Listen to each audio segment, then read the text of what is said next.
If you look at the career arc of Moshe in this week's Parsha from birth until when he became the leader of the Jewish people, you'll see something interesting. There's a series of decisions, choices that people made that at the time may not have seemed that significant, but ended up being monumental.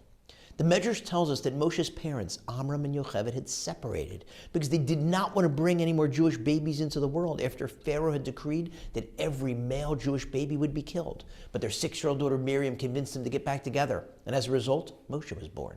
At 3 months old, his parents had to place him into a basket in the Nile to try to save him from the Egyptians. Didn't look good. But Pharaoh's daughter decided to reach out her hand to grab the basket, drew it in, and then when she saw there was a baby inside, decided to adopt him.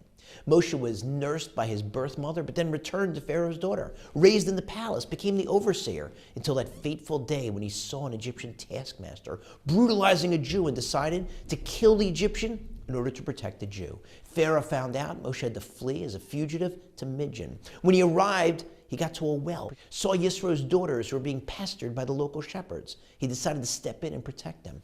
They went home, explained to their father that they got home sooner than usual because there was this stranger, this Egyptian, who had helped them. He said, go find him and invite him to break bread with us, meaning maybe he'll marry one of you.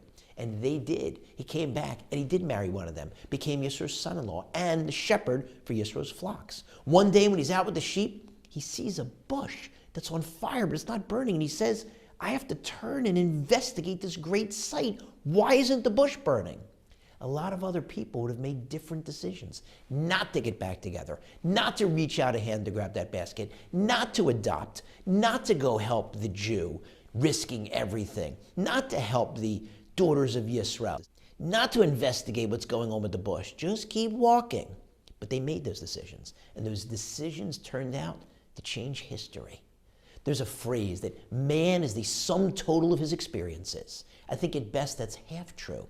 If you look at all the experiences that a person went through in their life, you're not going to get the full picture of that person. The better phrase would be that man or woman is the sum total of his or her experiences and choices.